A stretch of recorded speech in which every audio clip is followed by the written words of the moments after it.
అందరికీ నమస్కారం. నేను మీ వంగవీటి నరేంద్ర.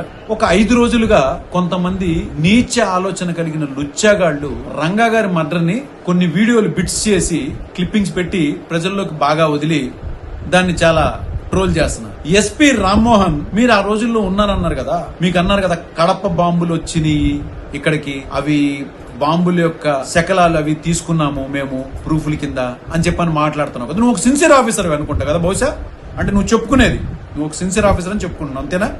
అంత సిన్సియర్ ఆఫీసర్ అయితే అయ్యే ప్రూఫ్ల్ని సిబిఐకి ఎందుకు నువ్వు అప్పచెప్పలేదు? సిబిఐ ఇన్వెస్టిగేషన్ లో నువ్వు అప్పచెప్పావా?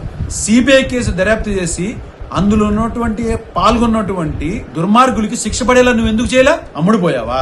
నువ్వే కాదు, ఆ రోజు ఎస్పీగా ఇక్కడ ఉన్నటువంటి వ్యాస్ కూడా మీ అందరూ ప్రభుత్వానికి తొత్తుల్లాగా పనిచేశారు. పనిచేసి ఒక ప్రజా నాయకుడిని చంపడానికి పూర్తిగా మీరందరూ కూడా సహకరించారు అనేది చాలా స్పష్టంగా నేను ఎన్నో మాధ్యమాల్లో చెప్పాను. నేను పోలీసు అండదండలతోనే రంగా గారిని చంపడం జరిగింది అని చెప్పాను.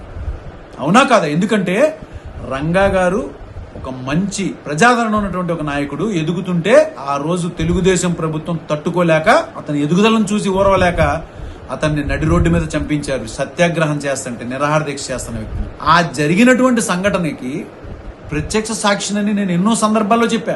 25 అడుగులు దూరంలో చూశానని చెప్పాను. ఇంకొకటి చాలా ముఖ్యమైన విషయం ప్రజల్లోకి తెలియాల్సింది ఏంటిదో తెలుసా? ఆ జరిగిన ఇన్సిడెంట్ కి కరెక్ట్ గా 1 ఫర్లాంగ్ దూరంలోనే పోలీస్ స్టేషన్ ఉంది. ఏమైపోయారు పోలీసులు? 2 ఫర్లాంగుల దూరంలో ఎస్పీ ఆఫీసు, ఇల్లు 2 ఉన్నాయి. 40 నిమిషాల పాటు జరిగినటువంటి ఆ మారణ హోమాల్లో ఎందుకు ఎంత సమయం పట్టింది? వాళ్ళు రావడానికి ఎందుకు టైం తీసుకున్నారు? నడుచుకుంటా, వెహికల్స్ ఏం వేసుకురావక్కల, నడుచుకుంటా కనీసం పాక్కుంటూ వచ్చినా కూడా వచ్చేసేయగలిగేవాళ్ళు. రాలేదంటే ఇది మీ అందరి యొక్క ప్రమేయం, మీ అందరి యొక్క ఇన్వాల్వ్మెంట్ తో జరిగింది కదా. ఇది మీరు సిన్సియర్ ఆఫీసర్లుగా మీరు కూర్చుని ఇంటర్వ్యూలు ఇచ్చుకుంటున్నారా? సిగ్గుండాలా?